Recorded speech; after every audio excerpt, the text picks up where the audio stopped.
A paz do Senhor, meu irmão e minha irmã, seja bem-vindo ao canal do professor Álvaro Bruno. Já deixa aqui embaixo o seu gostei, se inscreva no canal. E hoje nós temos a videoaula número 7, a lição número 7, as lições bíblicas dos jovens do segundo trimestre de 2020 da Casa Publicadora das Assembleias de Deus. É 17 de maio de 2020, derrotando o primeiro inimigo. Texto do dia.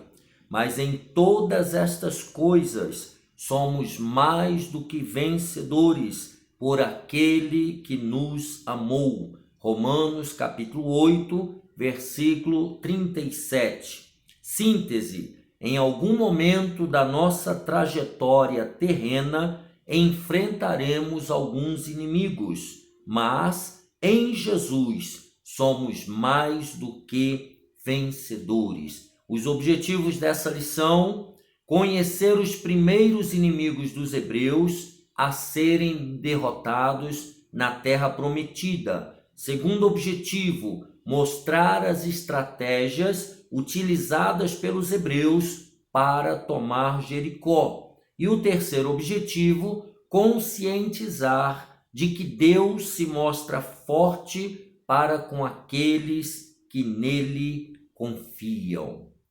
O texto bíblico dessa lição se encontra em Josué, capítulo 6, do versículo 1 ao versículo 10. Ora, Jericó cerrou-se e estava cerrada por causa dos filhos de Israel. Nenhum saía nem entrava. Então disse o Senhor a Josué: Olha, tenho dado na tua mão a Jericó e ao seu rei e aos seus valentes e valorosos. Vós, pois, todos os homens de guerra, rodeareis a cidade, cercando a cidade uma vez. Assim fareis por 6 dias. E 7 sacerdotes levarão 7 buzinas de chifre de carneiro diante da arca. E no 7º dia rodeareis a cidade 7 vezes. E os sacerdotes tocarão as buzinas. E será que, tocando-se longamente a buzina de chifre de carneiro, ouvindo vós o sonido da buzina, todo o povo gritará com grande grita, e o muro da cidade cairá abaixo, e o povo subirá nele, cada qual em frente de si. Então chamou Josué, filho de Num, os sacerdotes, e disse-lhes: Levai a arca do concerto, e 7 sacerdotes levem 7 buzinas de chifre de carneiro diante da arca do Senhor. E disse ao povo: Passai e rodeai a cidade, e quem estiver armado, passe adiante da arca do Senhor. E assim foi, como Josué dissera ao povo, que os 7 sacerdotes, levando as 7 buzinas de chifre de carneiro diante do Senhor, passaram e tocaram as buzinas, e a arca do concerto do Senhor os seguia. E os armados iam adiante dos sacerdotes que tocavam as buzinas, e a retaguarda seguia após a arca, andando e tocando as buzinas. Porém, ao povo Josué tinha dado ordem, dizendo: Não gritareis, nem fareis ouvir a vossa voz, nem sairá palavra alguma da vossa boca, até ao dia em que eu vos diga: gritai, então gritareis. E fez a arca do Senhor rodear a cidade, rodeando-a uma vez, e vieram ao arraial e passaram a noite no arraial. Comentário na introdução. A guerra contra Jericó não era somente do povo de Deus, mas também do Senhor, pois chegara a hora do juízo divino, haja vista que a medida da iniquidade dos amorreus se completara. Vamos ver isso em Gênesis 15, 16. Abra sua Bíblia aí em Gênesis, capítulo 15. Estou lendo na Bíblia de Estudo Pentecostal, Bíblia da CPAD, né? Gênesis 15, 16. Está escrito: e a quarta geração tornará para cá, porque a medida da injustiça dos amorreus não está ainda cheia. Então, naquele momento ainda não estava cheia. Deuteronômio 9 e 5, quinto livro da Bíblia, Deuteronômio capítulo 9 e o versículo 5. Está escrito desta maneira: não é por causa da tua justiça, nem pela retidão do teu coração, que entras a possuir a sua terra, mas pela impiedade destas nações. O Senhor teu Deus as lança fora de diante de ti, e para confirmar a palavra que o Senhor teu Deus jurou a teus pais, Abraão, Isaque e Jacó. Então veja que havia uma medida de justiça, e essa injustiça cometida por esse povo já chegara ao seu limite. Deuteronômio 18 e 12, também assim está escrito: pois todo aquele que faz tal coisa é abominação ao Senhor. Está falando de coisas proibidas, como, por exemplo, sacrificar filho e filha ao deus Moloque. E por estas abominações, o Senhor teu Deus as lança fora de ti. Então, aqui está falando da medida da injustiça desses povos que habitava Canaã. Chegou o limite. Agora era para serem destruídos. Na derrubada dos muros de Jericó e na tomada da cidade, os hebreus eram apenas uma pequena parte do grande exército do Senhor. A Bíblia não relata, mas depois do encontro com o príncipe do Senhor aos pés das cidades, que nós estudamos na lição passada, Josué deve ter recebido da parte de Deus uma estratégia de guerra para a tomada da cidade de Jericó. Para o inimigo ser derrotado, precisamos utilizar armas espirituais poderosas em Deus e uma estratégia orientada pelo Pai. Alguns servos de Deus até têm boas ideias e boas intenções, mas não conseguem lograr êxito em suas lutas porque não estão em sintonia com o Senhor dos Exércitos. Josué, porém, ouvindo a voz de Deus e em comunhão com ele, não sofreu nenhum revés, pois toda vitória vem do alto, toda vitória vem do Senhor. Então aqui ele está falando da iniquidade dos amorreus, dos habitantes daquela terra, a medida de injustiça que eles cometeram chegou ao limite, e mostra que Josué recebeu, porque era homem de oração, recebeu estratégia de guerra para a tomada de Jericó. Na lição anterior, nós vimos que ele pesquisou, ele buscou ao Senhor, ele observou, ele levantou os olhos. Então ele estava recebendo de Deus estratégia.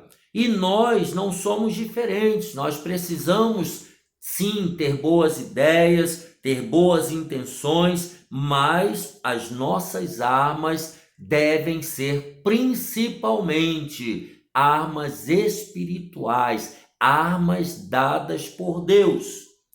Inclusive em Efésios 6, lá a partir do versículo 10, diz que nós não temos que lutar contra a carne e sangue, mas é contra as potestades, os príncipes das maldades deste mundo, as hostes malignas. Então, o cristão precisa ter essa consciência de que a sua batalha é com armas espirituais. Tópico número 1.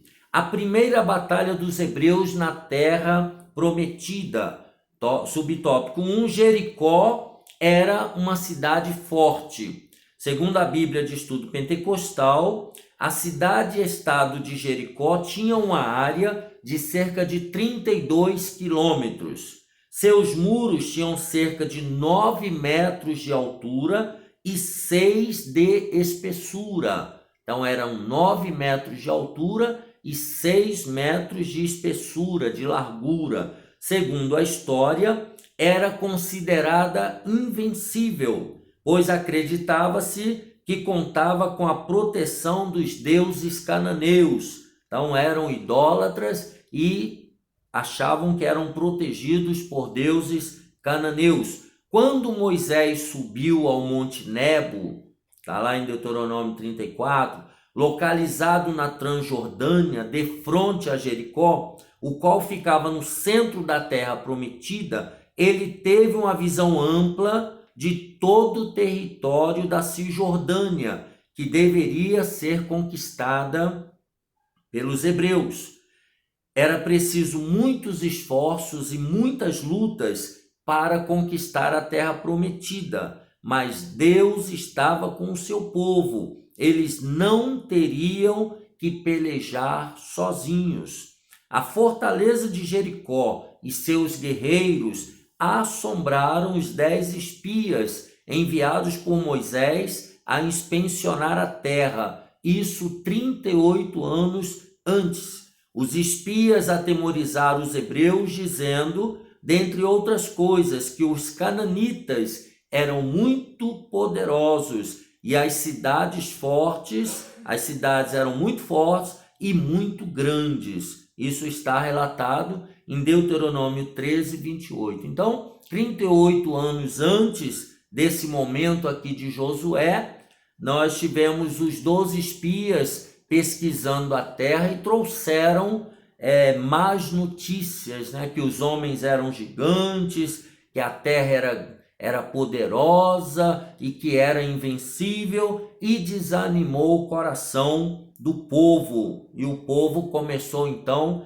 a temer, a chorar e a reclamar e a querer voltar para o Egito. Mas o texto, esse subtópico número 1 aqui, diz uma coisa muito importante: Deus estava com o seu povo, eles não teriam que pelejar sozinhos. Isso, meu irmão e minha irmã, é a nossa alegria. Nas nossas batalhas, nós não temos que pelejar sozinhos. Deus está comigo e Deus está com você.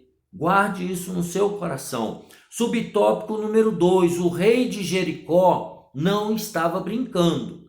Podemos ver no episódio dos espias enviados por Josué a Jericó que o desejo do rei de Jericó era destruir os espias hebreus. No texto de Josué 2, 16 e 22, os que estavam procurando os espias são chamados de perseguidores, no hebraico Hadaf, que pode ser traduzido como aquele que busca ardentemente. Vemos também que Raabe fez os espias descerem por uma corda e mandou-os ficarem 3 dias escondidos, o que nos mostra que a perseguição era exaustiva. Os cananitas os procuraram por todo o caminho, dando a entender que aquilo era uma questão urgente, uma questão de vida ou morte. Temos também um inimigo que diariamente também deseja conforme Jesus disse em João 10:10. Ele veio para matar, roubar e destruir. Todavia, temos ao nosso lado o Senhor Jesus Cristo. Ele veio ao mundo para destruir as obras e intenções do diabo. Então, nas batalhas da vida, não fique triste, desanimado ou acuado, pois você não está sozinho. Que foi a mesma coisa que nós lemos no subtópico número 1. Deus, ele luta conosco, ele luta ao nosso lado. Nenhum de nós luta sozinho. Então, se você está aí numa batalha, não fique triste, não fique desanimado. Você não está sozinho. Você tem o Espírito Santo de Deus para te ajudar. Convide o Espírito Santo para essa batalha e você certamente será vitorioso. Vamos ao subtópico número 3. A cidade só cairia com a ajuda de Deus. Ao analisar o caso da tomada de Jericó, bem como de outros inimigos do povo de Deus nas Escrituras Sagradas, observa-se uma coincidência entre todos eles. Só são destruídos com a intervenção de Deus. Talvez isso se deva ao fato de que o inimigo daquele que serve a Deus sempre ser fomentado pelas forças espirituais da maldade. Ele nunca age motivado tão somente pela eventual má índole inerente ao ser humano. Por isso, o auxílio do céu torna-se imprescindível. Então, o diabo, conforme no tópico, o subtópico anterior, ele tem o desejo de matar, roubar e destruir. Então, em toda a Escritura Sagrada, o principal da vitória de todos os homens e mulheres de Deus e de todo o povo de Deus é sempre a intervenção de Deus. Sem a presença de Deus, meu irmão e minha irmã, não há vitória. Pode haver meia vitória, pode haver uma parte, a pessoa pode conseguir um pouco de conquista, pode progredir um pouquinho, mas a vitória completa só mesmo através da intervenção do nosso Deus. O ponto importante: a experiência de lutar e vencer o inimigo são insubstituíveis para quem anda com o Senhor, o qual sempre se revela de um modo especial nos momentos mais difíceis da vida. Então, essa experiência pessoal de lutar e vencer o inimigo, elas são insubstituíveis para quem anda, para quem obedece e para quem crer no Senhor Deus Todo-Poderoso. Tópico número 2, a estratégia de Deus para a batalha de Jericó. Então, nós vimos o tópico número 1, a primeira batalha dos hebreus na terra prometida, que era contra a cidade de Jericó. Agora vamos ver a estratégia de Deus para essa batalha contra Jericó. Subtópico 1, corte dos suprimentos do inimigo e manutenção do ânimo da tropa. Então, nós temos duas questões aqui. A primeira coisa que Israel fez foi enfraquecer Jericó, pois nada ou ninguém podia entrar ou sair de lá. Então, a primeira coisa é enfraquecer o inimigo. Então, por exemplo, na nossa vida prática, como nós enfraquecemos o nosso inimigo? Através da oração, através da vigilância e através da leitura da Bíblia. Isso são armas infalíveis para enfraquecer o nosso adversário. Assim, os suprimentos de Jericó escassearam, estava acabando. Para derrotar o mal, esse sempre é o primeiro passo: cortar a fonte que o fortalece. Afinal, tudo que é alimentado cresce. O fato seguinte tem a ver com a fé dos guerreiros. Deus conhece a estrutura dos seus servos, sabe que somos pó. Essa é uma referência muito interessante no Salmo 103. Eu leio na linguagem de hoje, mas você pode ler na Revista Corrigida, na Almeida Atualizada. Temos várias versões, cada qual lê a sua. Eu vou ler na linguagem de hoje para facilitar a compreensão. Salmo 103, verso 14 diz assim: pois ele sabe como somos feitos, lembra que somos pó. Deus, meu irmão e minha irmã, numa outra linguagem diz que ele sabe que nós somos pó. Deus conhece a sua estrutura, Deus conhece a minha estrutura. Por isso, o Altíssimo sempre estimula seus servos e faz-lhes promessas. Ao longo de toda a história do povo hebreu, o Eterno, o Deus Eterno, tinha-lhes prometido sucesso na empreitada da conquista da terra de Canaã. No início do livro, capítulo 1 de Josué, o Senhor reiterou o apoio a Josué e seu exército. Todavia, ao que parece, a fé dos guerreiros precisava ser avivada.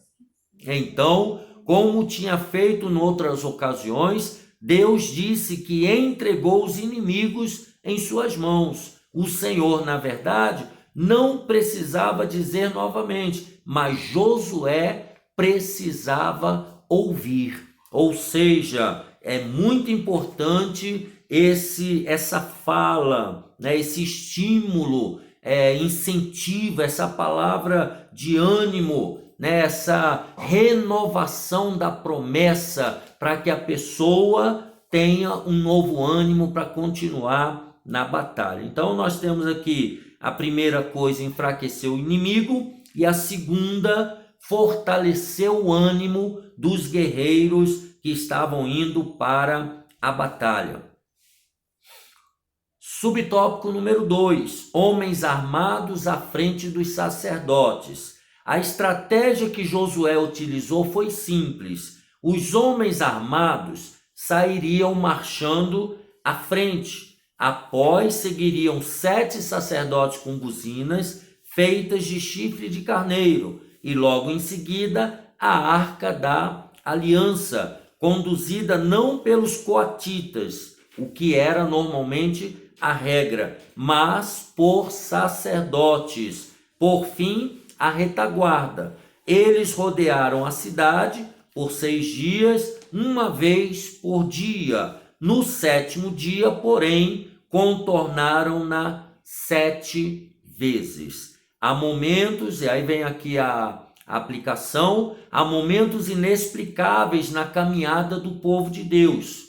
Aquelas cenas deixaram apreensivos certamente os habitantes de Jericó, mas nunca se saberá ao certo por qual razão o Senhor assim o determinou. Ou seja, Deus tem maneiras peculiares de agir. Eu e você, meu irmão e minha irmã, não devemos tentar entender tudo que Deus faz. Andar com Deus é andar pela fé e esperar Deus agir. Você nunca vai saber como ele vai fazer. O que nos interessa é o resultado. Como ele vai fazer, a gente só tem que dar glória a Deus depois. E foi o que aconteceu aqui, né? O Deus deu a estratégia, Josué armou tudo e falou: seja lá o que Deus vai fazer, a gente dá glória a Deus. Número 3, a espera de um milagre. Josué estabeleceu a estratégia bélica da semana, no que foi perfeitamente atendido por todos os envolvidos. Então ele elaborou uma estratégia de guerra, envolveu todos. 6 dias de espera pode parecer pouco para nós, mas para o povo hebreu, que havia passado 40 anos no deserto, aqueles 6 dias podem ter sido vistos como uma eternidade. Então você imagina ficar dando 32 quilômetros de volta numa cidade por dia, e no 7º dia você tem que dar 7 voltas, né? Deus estava ensinando o seu povo a controlar a ansiedade e a ter um coração paciente e confiante em Deus. Deus quis ver até onde os hebreus permaneceriam fiéis e atentos ao comando que vinha do céu, pela voz de Josué. Eles experimentariam um alto nível de bênçãos se pudessem demonstrar um alto grau de fidelidade, característica não presente na geração anterior que morreu no deserto. Por que aquela geração teve que andar 40 anos no deserto? A geração de Moisés, porque eles foram rebeldes, eles foram pessoas que reclamavam, pessoas que não tinham paciência para esperar no trabalhar de Deus. É isso que ele está dizendo aqui. Deus quis ver até onde eles iriam permanecer fiéis e atentos ao comando que Deus dera a Josué. Aqui nessa batalha, 6 dias pareciam a eternidade. Isso era uma prova, era um exercício de trabalhar a ansiedade do povo, de trabalhar a paciência e a fidelidade daquele povo. E isso comigo não é, e com você não é muito diferente. A minha prova, a sua prova, as nossas lutas são experiências para nos fortalecer a fé, porque só vai entrar no céu quem tiver fé para permanecer fiel até o fim. Jesus falou essa palavra em Marcos, falou: aquele que perseverar até o fim será salvo. E para permanecer até o fim, precisa ter o exercício da fé. Ponto importante: Deus usa as adversidades do dia a dia e a espera para nos ensinar a sermos pacientes e longânimos. Esse é o exercício da paciência e da longanimidade. Tópico número 3. Deus se mostra forte para os que confiam nele. Subtópico número 1. Um momento de fé. Josué tinha dado ordem ao povo dizendo: não gritareis, nem fareis ouvir a vossa voz, nem sairá palavra alguma da vossa boca, até ao dia em que eu vos diga: gritai. Está lá em Josué 6 e 10. O povo precisava esperar uma ordem de comando do líder. E na hora certa, todos gritaram em uma só voz. Isso é muito importante. Os hebreus precisaram esperar por 6 dias e tomar algumas decisões do ponto de vista militar, pouco producente sob um sol causticante, mas Deus, em sua longanimidade, oferecia oportunidade para que os idólatras de Jericó se arrependessem. Jericó teve sua última chance e a perdeu. Conforme nós já lemos algumas referências, a medida da injustiça daquele povo chegou às narinas de Deus. Então aqui, esses 6 dias de volta que o povo de Israel estava dando ao redor das muralhas ali da terra de Jericó, era um exercício de paciência e perseverança para o povo hebreu, e era também um exercício de misericórdia de Deus para com os cananitas, para com os moradores de Jericó. Se eles tivessem se arrependido, se eles tivessem baixado a guarda, se eles tivessem levantado a bandeira branca, Deus teria tido misericórdia, mas eles não quiseram. Eles então por isso não se arrependeram e foram destruídos. Subtópico número 2. Caem os muros. Depois de terem rodeado a cidade 7 vezes, os sacerdotes tocaram as buzinas longamente, e depois da ordem de Josué, o povo gritou. Como resultado, conforme Josué 6 e 20, os muros caíram abaixo e o povo subiu à cidade, cada qual em frente de si, e tomaram a cidade. Estudos arqueológicos demonstram que as muralhas da cidade de Jericó eram impressionantemente largas e altas, conforme já falamos, de altura aproximadamente 9 metros e de largura aproximadamente de 3 a 6 metros. As armas de guerra existentes no final da Idade do Bronze eram insuficientes para destruí-las. Acredita que somente um evento sísmico, como um grande terremoto, por exemplo, poderia causar a ruína de tão grandiosa obra da engenharia humana. Talvez nunca descubram quais foram os mecanismos que Deus usou para destruir os muros de Jericó, mas isso não nos interessa. O fato principal é que elas ruíram e o Senhor deu vitória ao seu povo. Então, o mais importante não é como Deus faz, o mais importante é o resultado final, a derrota dos nossos inimigos. Amém?